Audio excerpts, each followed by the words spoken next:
Hey everyone, and welcome back to my YouTube channel. I hope you're all well and I'm happy to see you all back in another video on my channel.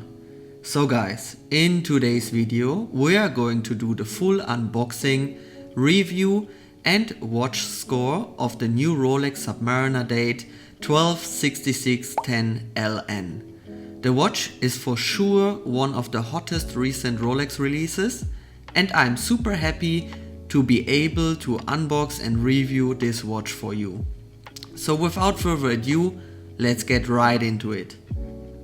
The price for this watch is around $9,500, including all taxes.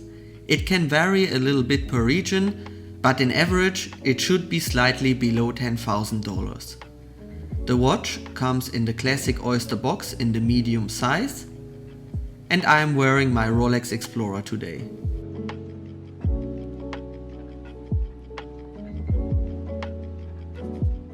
Inside the sleeve we find the classic Rolex cardboard box,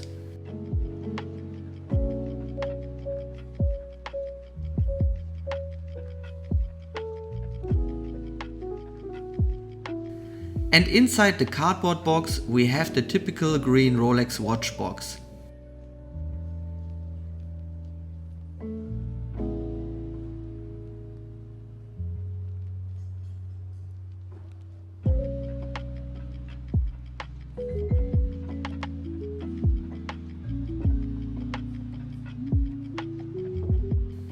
And time to open it. And there she is. The beautiful 126610LN. First of all, let's check all the accessories that come with the watch.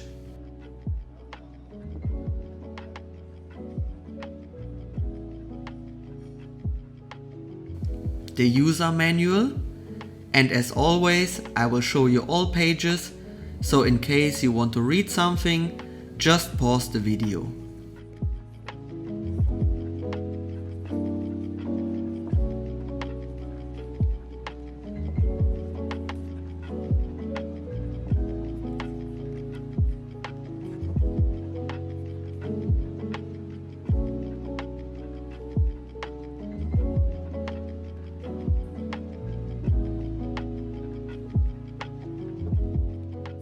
Next, we have the warranty manual,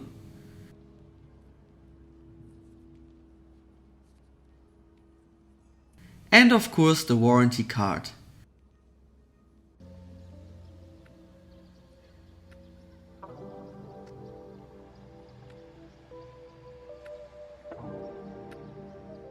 Everything nicely packed together in the leather pocket. In addition, we have 3 links that were removed to fit the watch, and a small plastic bag with the superlative chronometer seal and the hang tag of the watch. I have to say, I love it when the dealers pack everything so nicely together in these small tiny plastic bags.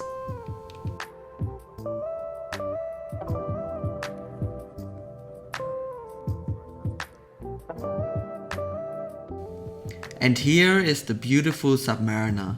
The bezel cover is still on the watch, but all stickers have been removed.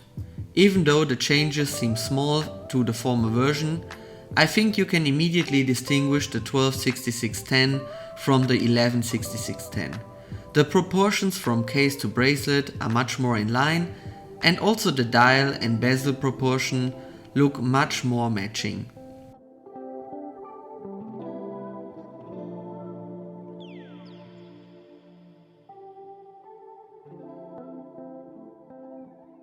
Time to check the weight.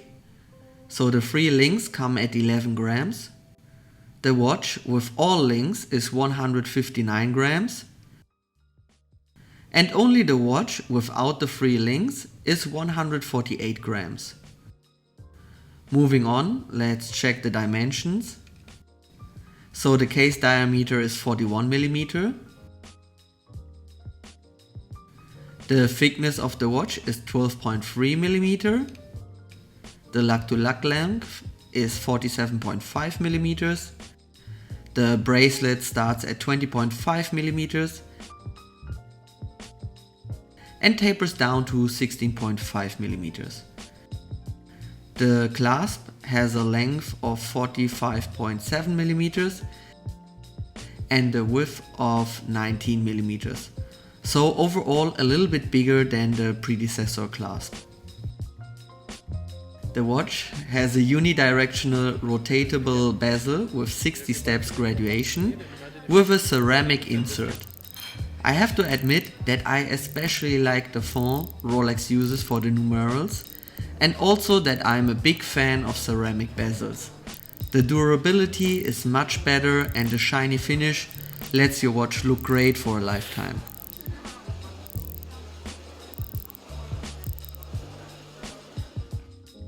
At the 12 o'clock position, we have a luminescent capsule that gives legibility even in darkest conditions. The bezel has a fantastic grip and a superb finishing on the outer line.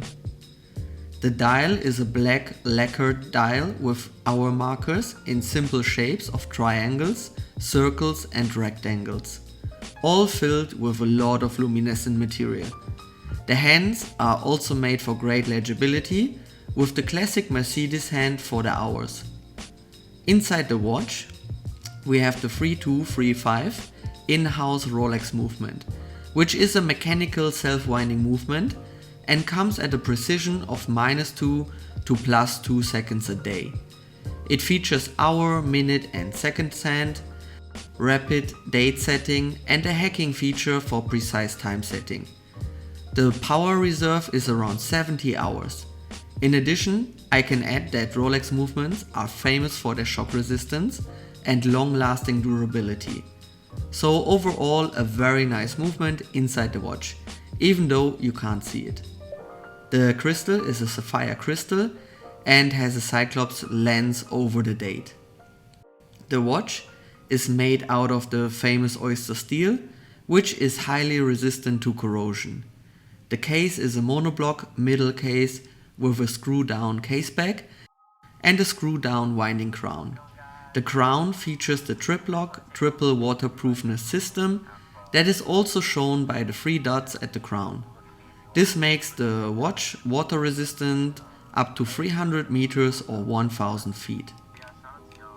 The watch is easy to set. You just unscrew the crown, pull it out into the first position to set the date, and then pull it out another time to the second position to set the time. Push it back in and wind the watch to give it the necessary power. Especially the rapid date setting feature is a good one to have. I often switch between my watches, so they will run out of power sooner or later. If you don't have a quick set date, it can get quite annoying if you always have to set the date via the hour or minute hand. The bracelet is the flat 3-piece oyster bracelet that is also made out of the famous oyster steel and features a safety folding clasp with the glide lock extension system.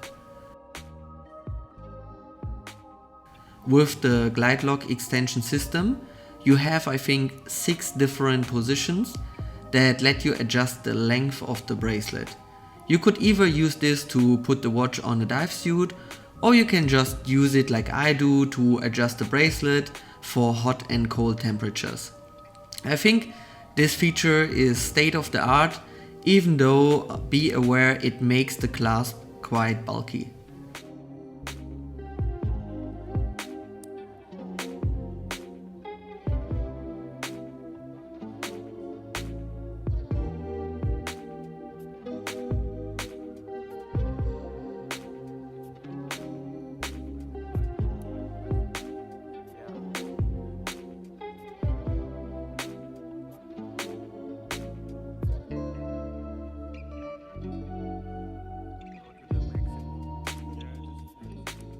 And now it is time for a wrist shot.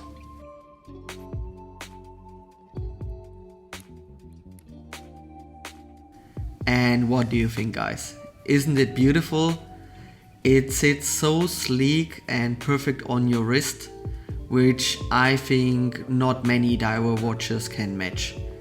It fits so good to the wrist. The oyster bracelet of course is amazing, but also for a 300-meter diver watch, it's a super slim case, and yeah, even on my 6.5-inch wrist, which is not a super big wrist, it sits really good for a diver's watch. And did you notice how easy I can adjust the bracelet? Yeah, again, just perfect in my view. Time for a loom shot.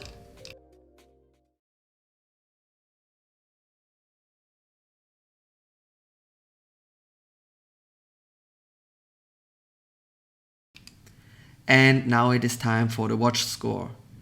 The dimensions are perfect for medium wrists like I have, but you can also get away with it on bigger or smaller wrists. Especially for a dive watch, this is really cool. The case has a massive water resistance, one of the best bezels I know, a ceramic insert, screw down crown, so there's not a lot that could be added. The movement has a big power reserve and runs super precise. The bracelet and strap sits perfectly on your wrist, has a state-of-the-art adjustment feature, which makes it close to perfection. For the daily usage, your Submariner will never let you down and comes at a great durability. Even better, it fits to the weekend usage. You can wear it at the pool, for playing golf, or going out for dinner. There are not many watches that will fit so good at the weekend, and of course it also has a great performance for sportive usage. Due to its nature, it fits of course great for water sports, but also on land it will make a good performance. I only decided against the top score of 10 points because of the high weight. I would give this watch a 10 if it would come on an Oyster Flex bracelet, but I assume Rolex is working on that. Image, history and brand is of course as good as it can be, and if you're able to buy this watch at a retail price, there are just a few special editions that would give you a better return on investment. But also without the investment focus, you get a high-end luxury watch at a matching price point with this piece. And this all together leads to a super strong score of 87 out of 100. So it can probably not get a lot better in my own personal watch score. I would buy this watch without thinking twice if I could get one at an AD. And with that, we are at the end of the video, guys. I hope you liked it. Leave me a comment. What do you think about the watch? What do you think about my rating of the watch? And thank you for watching. Hopefully see you soon again, and bye bye.